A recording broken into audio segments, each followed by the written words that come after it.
Assalamualaikum warahmatullahi wabarakatuh. Bertemu lagi di channel hari ini.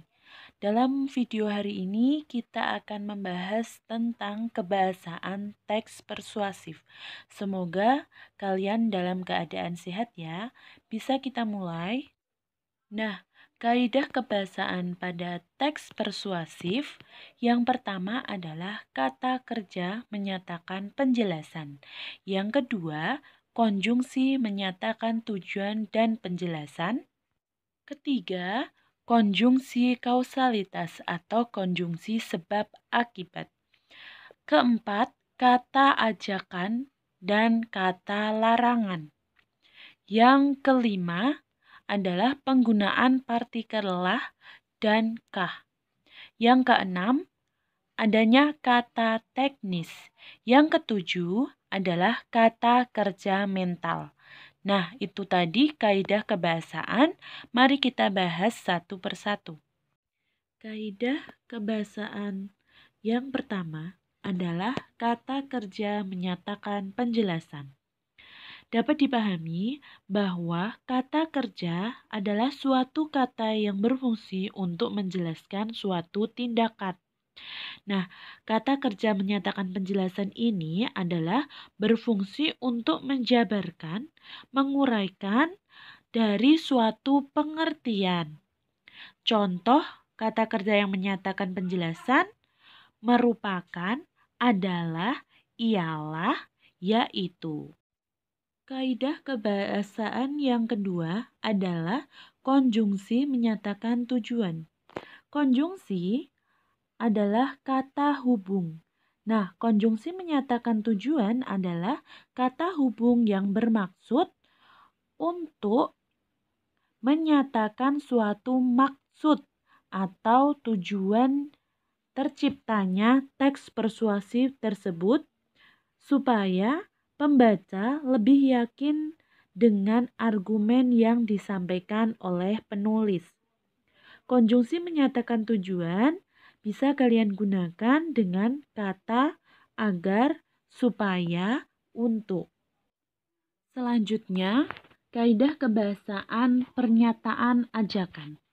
Nah, pernyataan ajakan ini menjadi ciri khusus dari teks persuasif yang membedakan antara teks yang lainnya. Pernyataan ajakan. Ajakan dapat pula berarti anjuran, imbauan, dorongan untuk melakukan sesuatu. Ajakan ditandai dengan kata-kata harus, hendaknya, sebaiknya, usahakanlah, jangan, hindarilah, dan sebagainya. Perlu diingat bahwa pernyataan ajakan ini bisa juga menolak. Jadi tujuannya bukan hanya memberikan dukungan, namun juga bisa memberikan penolakan. Bisa kamu gunakan dengan jangan atau hindarilah. Coba perhatikan dua kalimat tersebut. Yang pertama, kita harus waspada dan hati-hati dengan orang yang tidak dikenal. Nah, pernyataan ajakan ini kata ajakannya adalah harus.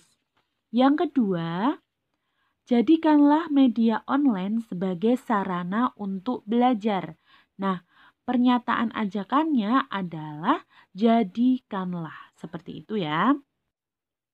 Selanjutnya adalah konjungsi argumentatif. Konjungsi argumentatif sering disamakan dengan konjungsi kausalitas atau konjungsi sebab akibat. Konjungsi yang berkaitan dengan hubungan sebab akibat ini bisa kamu gunakan dengan kata jika, sebab, karena, dengan demikian, akibatnya, sehingga, oleh karena itu, oleh sebab itu, nah, dan sebagainya. Coba perhatikan dua kalimat tersebut. Semua pihak harus bersinergi sehingga kejahatan digital dapat diberantas. Pernyataan yang kedua, anak-anak akan mudah terjerumus jika orang tua terlalu memberi kebebasan. Nah, itu tadi adalah konjungsi sebab akibat. Yang pernyataan satu adalah sehingga, pernyataan kedua adalah jika. Selanjutnya adalah kata kerja mental. Apa itu kata kerja mental? Kata kerja mental adalah kata kerja yang berkaitan dengan pikiran. Ditandai dengan kata diharapkan, memprihatinkan, memperkirakan, mengagumkan, dan sebagainya. Coba kita ulangi ya. Kata kerja mental ini adalah kata yang menggunakan suatu pemikiran. Jadi bukan tindakan, yaitu suatu pemikiran, dipikirkan maupun dirasakan. Biasanya juga suka, berpikir. Nah, itu kan menggunakan pikiran ya. Coba perhatikan dua pernyataan tersebut. Yang pertama, pemerintah memperkirakan. Nah, jadi memikirkan ya suatu perkiraan. Yang kedua, dokter berasumsi. Kaidah kebahasaan selanjutnya adalah kata teknis. Kata teknis merupakan istilah khusus pada bidang tertentu berkenaan dengan topik yang kita bahas.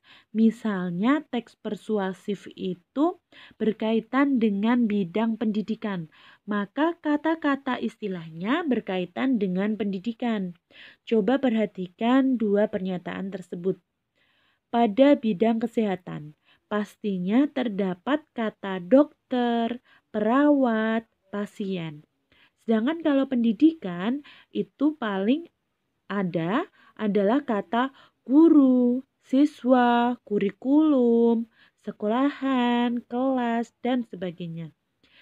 Nah, itu tadi kaidah kebahasaan. Semoga dapat membantu kalian dalam belajar. Terima kasih. Wassalamualaikum warahmatullahi wabarakatuh.